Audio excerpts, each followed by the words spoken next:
The Tao of Self-Confidence, episode 787. Welcome to the Tao of Self-Confidence, where I share stories of amazing women who have discovered their inner journey to self-confidence. Visit our website at thetaoofselfconfidence.com. Your inner journey to self-confidence awaits. Well, hello friend. Welcome to the Tao of Self-Confidence, where I share stories of amazing women who have discovered their inner journey to self-confidence. I'm your host today, Sheena Yap-Chan, and today I have an amazing lady on the show today. She is a writer, and I'm really excited to have her on and share her story with us today on self-confidence. So without further ado, I'm going to introduce you to Xandra Robinson-Burns. Xandra, how are you today? Maybe you can fill in a little bit more about yourself to the listeners. Hi, I'm Xandra. I'm a writer and the founder of Heroine Training, my website, where I publish essays and podcasts on being the protagonist of my own story. Thanks for sharing that. And Xandra, what's your cultural background? I'm half Korean, and I'm an American living in Scotland. Thanks for sharing that. And what's your favorite self-confidence quote? My favorite self-confidence quote is actually a song lyric, "So What? I'm Still a Rock Star" by Pink. Thanks for sharing that great quote. And in your own words, how do you define self-confidence? I think it's important to distinguish between confidence and self-confidence. And self-confidence, I believe, is in believing in yourself as you are today, in the moment, celebrating yourself as a work in progress. Thanks for sharing that great definition. And what was your life like before you discovered self-confidence?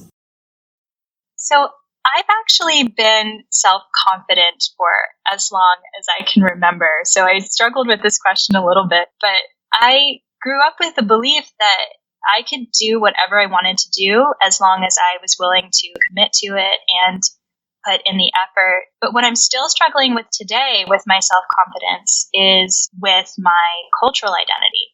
I'm still getting used to speaking about my experience as a half Asian woman. And part of that is getting past the obligation that I feel to represent the entire country of South Korea and experiences of all mixed race women ever, which sounds like a pretty silly thing to expect of me, but I'm still learning how to talk about it from my personal perspective.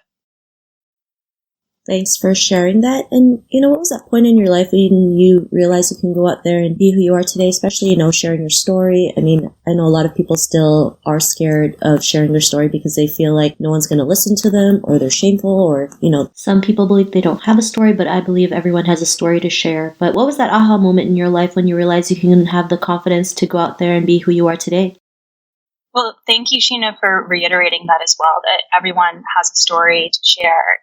I always knew that about myself, but I didn't know that this part of my identity counted until I was a teenager, and I realized that I had never had any role models that I looked up to who looked like me. I didn't really consider race as part of my identity until I was in high school, and I was a theater kid all growing up, but in high school in particular, we were doing productions where I was only being considered if there was a stereotypically Asian character in the show. And at that moment, I realized this is going to be considered by other people, even if I'm not seeing it in myself. And so I need to explore it and acknowledge it.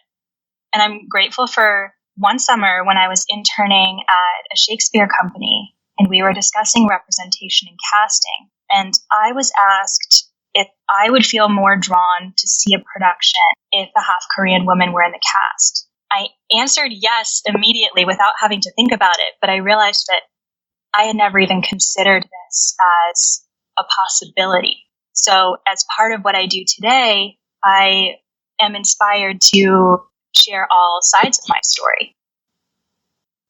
Thanks for sharing that. And because of that realization, what's your life been like now?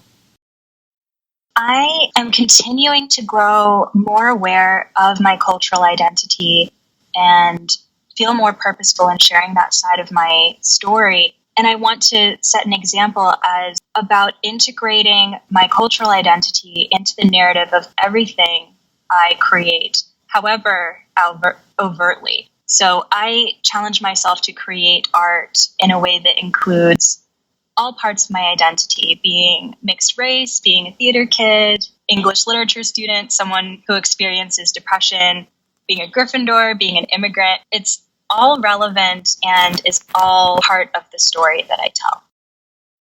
Thanks for sharing that. And to the woman who's listening to your episode, she may be in her own journey to self-confidence. What would be that one tip you would give to her? I would say to be confident in yourself as a work in progress, or as I say, a heroine in training. I am self-confident in my abilities and my potential to grow, including growing in my voice to talk about my cultural identity more. I'm confident in my strengths, and I lack confidence in areas that I can improve, but that's a good thing. So if you don't feel confident, identify that area that you're lacking instead of letting that harm your confidence in yourself, and focus on building that area. Thanks for sharing those great tips. And if our listeners wanted to get to know a little bit more about you and what you do and check out some of your work, is there any links or social media profiles we can connect with? Sure, thanks. My website is heroinetraining.com. That's where you can find my writing and my podcasts. The best place to start is with my free audiobook, A Play in 3 Acts, which is available at heroinetraining.com/play. And I also have 2 podcasts, The Art Life, which is about the process of being an artist, and on my podcast with my sister, which is called What's Your Favorite Part? Thanks for sharing that. And to our listeners, if you want to connect with Xandra, you can also head on over to the taoofselfconfidence.com and search for Xandra's name. Her show notes will pop up along with everything else that we talked about. And I really just want to thank Xandra today for taking the time to share her story and tips with us on self-confidence. So thank you so much, Xandra. Thank you, Sheena. Not a problem. It was really great having you on the show. And to our listeners, be on the lookout for another new episode of another amazing woman's journey to self-confidence. And we'll talk to you soon. Bye for now. Thank you for tuning in to another amazing episode of the Tao of Self-Confidence.